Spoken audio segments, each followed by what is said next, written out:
Beautiful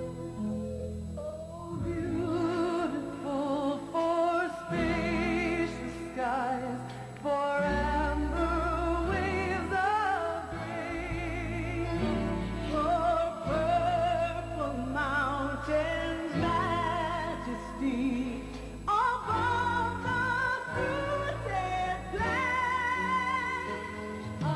America,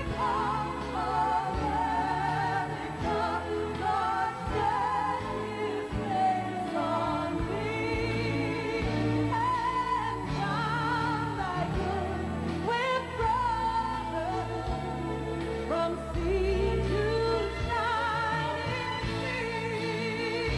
sea. After the first film came out, why History Channel put out two films, which they showed nationwide to their massive audience on masonry, because of course this really deals with masonry, and to sort of poo-poo the idea that there was anything wrong with masonry, and just because, I mean, they worship a different god, and just because Albert Pike, who was really the senior Mason back in the 1800s, talked about Lucifer, and when, of course, Manly P. Hall, who was the leading Mason up until about 1990, talked about how really this was all a Luciferian organization.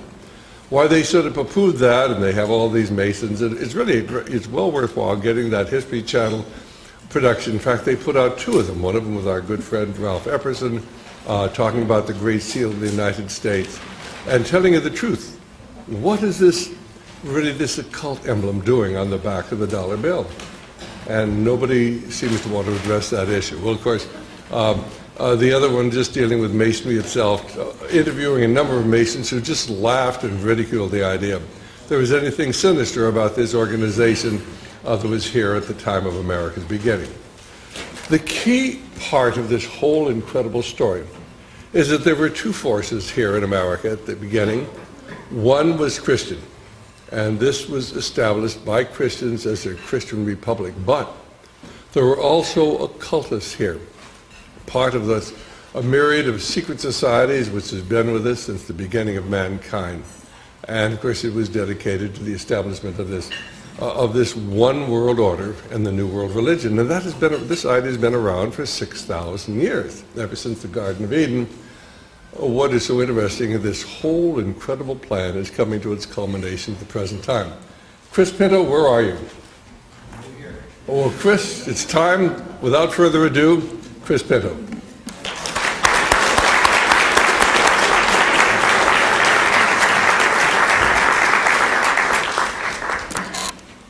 Okay, well, I'm really glad to be here. Thank you, Dr. Stan, for inviting me. And the name of the documentary that we produced and we released back in February of this year is called Secret Mysteries of America's Beginnings, Volume 1, The New Atlantis. And what I want to talk to you about today is something I call the Atlantis connection. And this is something that I've been researching for a number of years. Some of you may have seen another couple of documentaries that I produced and directed a few years ago called Megiddo, The March to Armageddon, Part 1 and 2. And this was something that I actually wanted to talk about in the Megiddos, but it was such a vast topic, I chose to leave it alone and wait for the Lord to present another opportunity. And I really believe that Secret Mysteries is that opportunity.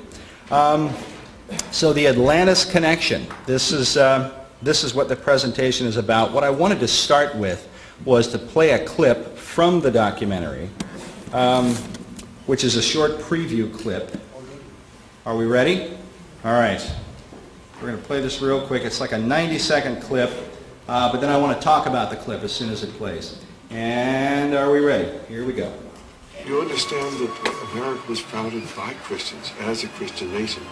However, there were always those people on the other side who wanted to use America, use our military power and our financial power to establish enlightened democracies throughout the world and restore lost Atlantis. When our founders declared a new order of the ages, they were acting on an ancient hope that is meant to be fulfilled.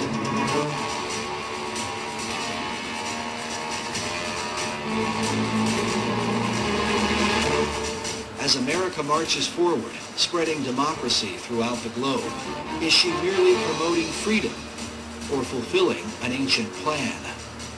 Is she following a course planned for centuries by men who believe she is chosen for a secret destiny?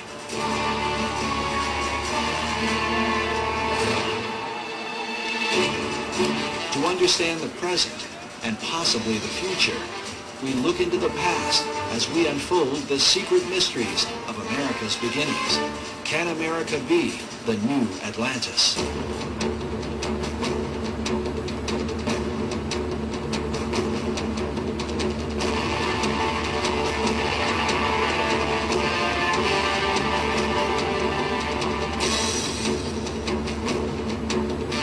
That's a preview clip that we show, and that's toward the beginning of the documentary. Of course, you got to see Dr. Stan there, who does a great job throughout the film if you haven't seen it.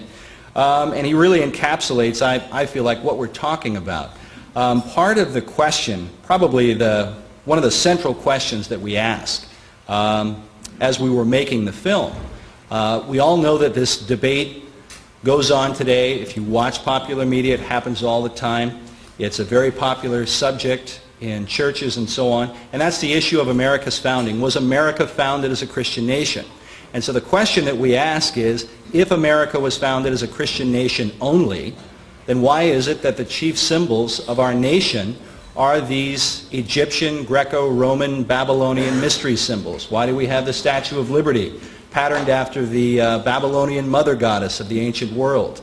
Why do we have the Washington Monument that was specifically designed as an Egyptian obelisk? And we're going to talk about that when we get into Volume 2.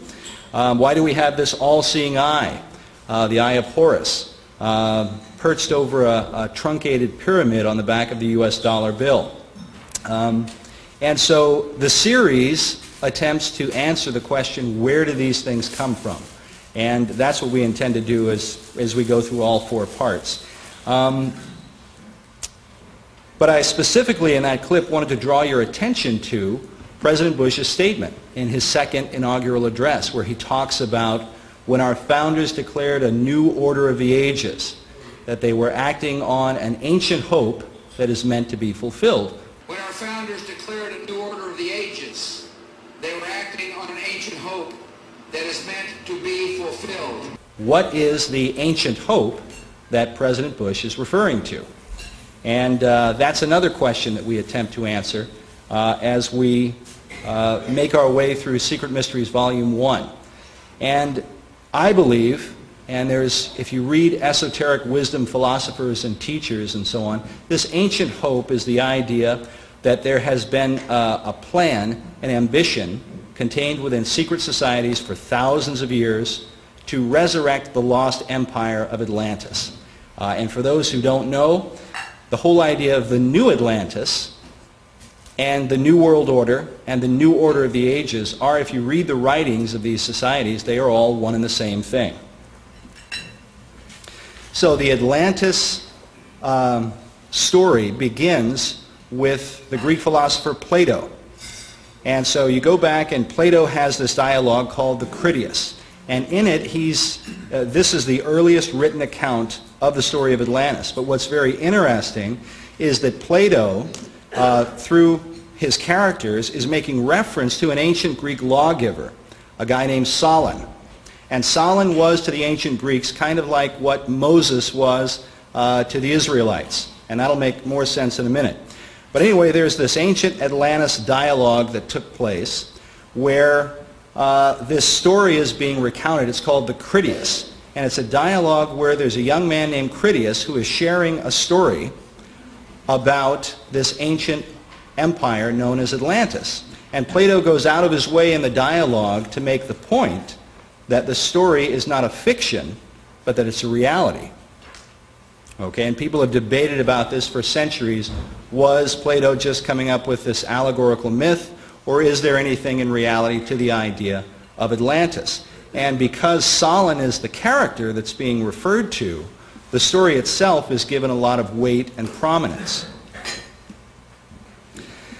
Now we come to a picture of our Supreme Court building. Now this is on the reverse of the U.S. Supreme Court building, on the back side. And there you see on this tympanum, in the center you've got Moses.